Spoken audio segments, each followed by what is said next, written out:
chat with me. Hey, let's smoke and chat. Hey, let's smoke and chat. Yo, rubber duckies, what is up? On this episode of Smoke and Chat, we got Kris Blaze. What is up, my bro? Hey, and you already know what time it is, man. It's your boy Kris Blaze coming out of Atlanta, Georgia. You know what I'm saying? I'm here in Pensacola right now on the Smoke and Chat. You already know what time it is. Long time coming. Hey, so you said you're from Atlanta? Yeah. Okay, cool. Well, is that where you were born at? Actually, I was born in Germany. You were born in Germany? Yeah, I was born in Landstuhl, Germany. My dad was in the army. Okay. You know, so he was stationed overseas when I was born. And, you know, and shortly after I came back overseas. And I found my way to Atlanta. And that's where I grew up. So is that how you got into music? Was just by being in Atlanta? Did that influence you, or were you? I mean, the scene definitely influenced me. You know what I'm saying? Because growing up, you're gonna be influenced about your surroundings. But you know, my family actually does a lot of music. You know what I'm saying? I grew up in church, and both sides of my family, you know what I'm saying, are heavily influenced by music. Like my mom plays the piano and sings. Yeah. A lot of my uncles, they play various instruments, you know what I'm saying, from bass to drums to organ, like you name it. So like my granddad on my father's side, you know, he's a pastor and he plays guitar. So I grew up in the church playing a lot of different instruments, and you know. Which one were you most proficient?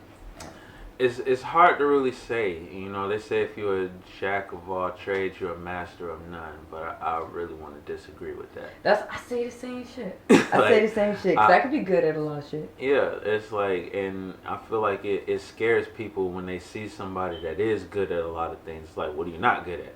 That's kind of the question I get. Like, I play drums, I play piano, I play bass, I play guitar, you know what I'm saying, acoustic, electric.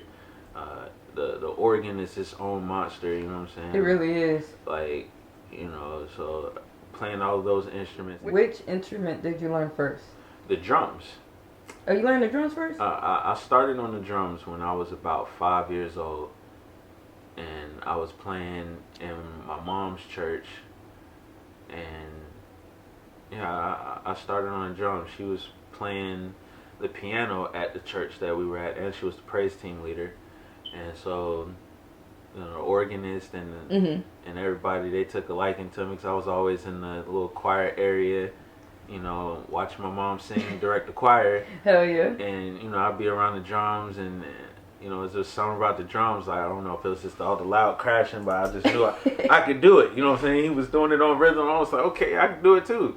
So then, like, I just saw what he did, and I started making my own beats, and then that's where it started from there. And then for a little while I was playing in my granddad's church on my dad's side. Okay. I actually like played throughout the service. I was like 7, 8, 9. I would play. Damn, were you playing like the whole service? Yeah, whole service. Like I was lit as fuck. I was the drummer. No, cause you know they have a couple people. What's it called? Like they switch the drummers out. Yeah, like there's some. I mean, and you know, some churches or even, you know, some bands, like they cool like that. You know, it's like, you know, they have more than one drummer that's capable of doing different things. You know, so like, and then like playing bass and shit like that. Sometimes they'll switch and shit like that. I feel you. Or just different styles of drumming. So that's true too. I didn't even think about that. You know, like when people they have those strong points in what they can do, you know, they might substitute in and out or whatever, and then it's all cool because, you know, when you're young and you're learning, you want to get that playing time in. So like, for real. Sometimes it's just about letting them go and, you know what I'm saying, have that time. Like, it's your turn. But that's cool though that you were able to get so much experience at a young age. Do you think that helped you, like, become a better artist? Most definitely. I mean, the more practice that you get with any craft, you know what I'm saying, you're just going to be better in that area. I only say that, I know it may seem like a dumb question, but some artists that have learned instruments when they were younger, they say it didn't help them at all because they played it for like a year or two because their mom made them or some shit, and then they stopped because they didn't want to. I would say that that's cap, because, you know what I'm saying, anybody that says that they didn't learn something, you know, that means that you just wasted your time. Yeah. I feel you. You know, and like if you were doing something for a year just because your mom made you, you know, you were soaking in something. That's what I'm saying. Even if you didn't, want to, to. you know what I'm saying, you were soaking in that information. So if you later on became an artist, you know what I'm saying, even something as simple as learning music theory helps you. I just don't think people think about it. I mean, that's probably what it is. mean, Because if they really thought about it and wasn't maybe in an interview or some shit, they probably maybe have a different answer. You feel me? So, supposedly, you know, I'm about to be 35 here in April, you know, and so I got a lot of. You learned a lot too. I got a lot of experience on just life and everything, you know, but music specifically, it's like I've been doing this for a really long time, like my whole life. Mm-hmm. So, like, I mean, I guess technically you could say my first instrument was beatbox. You know? You beatbox? Oh, you do beatbox. Damn! I forgot you did that. I could do some crazy beatbox. Yo, like, that night though, we were all kind of messed up. Yo, beatbox real quick. Like, what you want? You want some trap? You want some boom bap? Like, I can give you some. Yeah, I remember because we was freestyling to that bit. I think Robert was freestyling. Hey, so clean. You killed that bit, bro. So how did you learn how to freestyle? Like, where did that come from? I mean, it's really just something that comes with practice, you know? Like, I was interested in just doing it. And once the concept came up of, yo, just go off the top. You know, at first it was just for fun, you know what I'm saying, before it got serious. And then once it started getting serious, like I'm writing, but then there's just so much time to think about stuff in my brain sometimes. Yeah. You know, so like my mind is constantly coming up with rhymes and rhyming words. Like I'll go through the alphabet and that's me. And just rhyme words. So like eventually you find all the words that you need to rhyme with each letter, and then like when I start talking about stuff, I can just make it make sense. I feel you. You know, so like I'm rapping, but it's like I'm talking. Like, yeah, you have like a conversation when you rap. Like you tell a story damn near every time you rap. You always talking about something. It's not just a whole bunch of random instances. I mean, I just talk about what I see, you know what I'm saying, what I've been through. It's yeah, like, but it flows together. Like, it's not just random. Like, you can kind of piece it together like a puzzle. Yeah, I mean, I've been told that before. And I don't know if you do it on purpose, but you definitely do that shit, bro.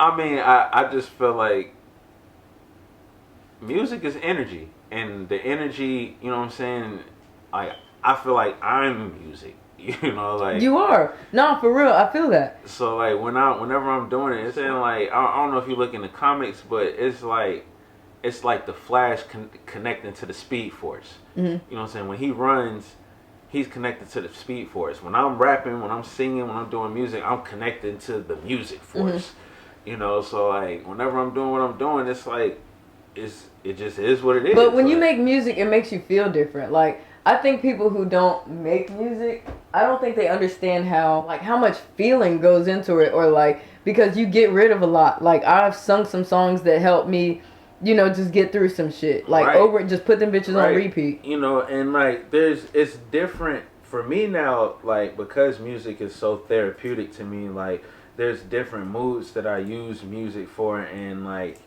so now that I'm doing it on a way more professional level, I'm trying to make songs that people can relate to in a way that they're still having fun. Yeah. You know, so like I make songs for certain situations that I'm thinking about, and it's like, okay, you know, we need a song about black people coming together. Oh God, yeah. You know what I'm saying? So then I'll construct a song about black people coming together and unification and things like that.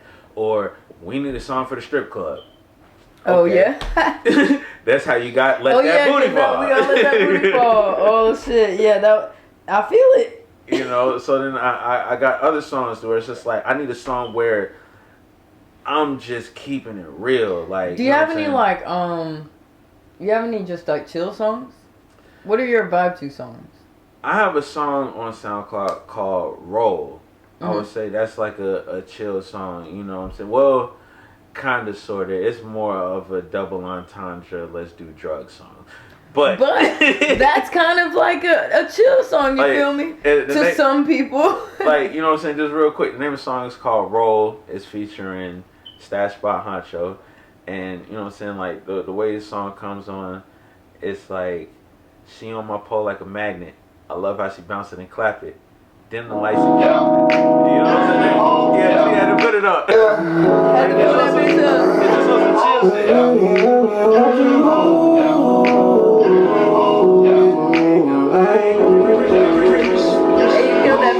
I need the beat too. She on my phone like a magnet. I love how she bounce and clap it. Dim the lights and cue the magic. That's what the fuck I've been asking. She know what to do with no asking. No lights, no camera distraction. 100% satisfaction. That's what the fuck I've been asking. Ecstasy. That's what you gonna get when you get. Your ass talking about it might be a chill song. That is a fucking chill song, bro. You put that on when you washing dishes. You trying to get through the day, you feel me? Smooth shit. Like Butterhead ass. So who do you make music for? You make it for yourself? I mean, I would say Jay-Z said it best. You know what I'm saying? I'm a writer for myself and others. You know what I'm saying? Well, he said, I'm not a biter. I'm a writer for myself and others. Okay. But, you know what I'm saying? Like, I like to write for myself. I like to write for other people. I like to make music for, you know what I'm saying, like my own therapeutic reasons, like things I got to get through. But I like to make music for people to relate to because, you know what I'm saying, a lot of people connect to music. So I want people to hear my music and be able to feel like they're connecting to it and like they can relate. So is your music more about connections? Like, are you driven to connecting with people? You feel me? Like, I know you write music for yourself as well, but like. So here's the deep part, right? Okay. So I have to split my music persona into like 3 different people. You know what I'm saying? And really even more different people because like I do so much. Like I'm a musician, producer. So like production is one entity in itself where like I'm making the structure and the moods of the music. You know what I'm saying? So like it really just depends on what mood I'm in, like how I'm feeling. And when I go to attack a beat, like if it's going to be something that's upbeat and happy, or if it's going to be something that's more like sad and like depressed, you know, like whatever the mood is, you know what I'm saying, I'm setting it up with the music, with the instrumentation. I feel you. And then when I'm attacking it as an artist, you know what I'm saying, I can sing on it, or I can rap on it. You know, so that's like, the thing about being versatile. You're not limited. Right. Like, you're not limited to just one thing. And then like I'm also thinking about like when I'm making the song, a lot of it is stemmed from emotions that I've gone through. You know what I'm saying? What I've been through. But sometimes like I may be inspired by somebody else's story, and I'm writing for them. You know what I'm saying? Or I could still be doing the song for me, but I'm writing from somebody else's perspective. Yeah. You know, so like, have you ever wrote for other people? Sorry to cut you off. Yes, I've written for other people. You know, I don't really want to put them out there like that. You know, of course. I'm a ghostwriter. You know, but at the same time, like I've written for, you know what I'm saying, people who wouldn't care if I did mention their names. Yeah. But you know. Shit, nigga, you can write for me. I don't give a damn. Hey, I don't care. I just want to be seen. and same like you know what I'm saying, like. It could be about, to me, that would be about networking. Because you're like, I'm not going to hide that you know, you feel me? I'm not going to hide that. Look at Drake. You know what I'm saying? Like, he's written a lot of music for himself, but he's also written a lot of music for others. Yeah, and you know what? A lot of people don't give Nicki Minaj credit, but she deserves it, bro. She writes a lot of music, bro. There's a lot of people, I think she's written a lot of music for other people as well, as far as like hooks and shit like that. I think that regardless of whether we like somebody or their music, everybody who is doing music on a professional level deserves, you know what I'm saying, to be, you know what I'm saying, recognized or praised to some degree. You know what I'm saying? Because they made it, you know what I'm saying? And it's like, it takes a lot of hard work. So, like, even if you writing a lot of flops, you know what I'm saying, once you get that one, and it takes off, you made it. You know what I'm you saying? got that So like respect. all of that work that it took, you know what I'm saying? People don't really know that. They just want to criticize and be like, oh, we don't like it. You know what I'm saying? But as an artist, you're supposed to be able to take that. Yeah. So, you know what I'm saying? Like, You really are, but sometimes it's just constructive criticism. You know, it's not always about making somebody, you know, feel bad. You know, it's just constructive criticism. I think in the hip hop community, definitely, you know what I'm saying? It's more of a, I gotta stomp on your ass. Yeah. I gotta make you feel like shit. Like, what the fuck is you doing, boy? Like, yo, dumbass. Like, and it's like, why? Why do you have to make somebody feel bad just to? Well, I mean, like, now we moving more to like a psychological thing, but like, from what I heard, you know what I'm saying? What I understood it as is, people are depressed with themselves, so they got to bring you down to bring themselves up. I don't even be caring about like, you know, the bullshit. But Like, I'm once I see somebody that's like, you depressed, you hurt, you know what I'm saying? Like, it's okay to be depressed, it's okay to be hurt. yeah, you can't do that shit forever though. You can't do it forever, and you have to be trying to make strides to get better. It's like, you got to pick yourself up, and you have to get rid. I hate a bitch that just want to stay depressed. Like, I hate that shit, bro. You have to get rid of that trauma. You got to heal. You got to move forward. And once you start to do that, you not bringing people down. Like, we got to get away from this crabs in the bucket mentality where it's like, no, you getting up there, I got to rip your ass down so I can get up there. Like, no, push him up. And maybe motherfucker will reach down and pick your ass up. And that's why I help so many people, because it's not like, I'm a really God-fearing person. Like, if you ask me, Amen. God is the reason for everything that I have. Amen. So, like, I don't worry about it. Like, there was one day when I had a very low amount of money in my bank account. Facts. Like, needed gas and had to stay home, head ass. And my homeboy asked for some money because some shit, I don't even know, interview or something. I was like, bet, you got it. At the time, I'm like, well, bitch, you did it. You broke his fuck officially. And yeah, and it was crazy because a couple weeks later, he actually he sent me back way more than I gave. So it was just like, and I wasn't expecting that at all. I actually wasn't expecting to get it back at all. You feel me? So, you know, I always just try to just take care of people, you know, be nice, put good shit in the universe, and good shit will happen to you. You're a good person. I mean, some people would say that I'm not. You know, it's really about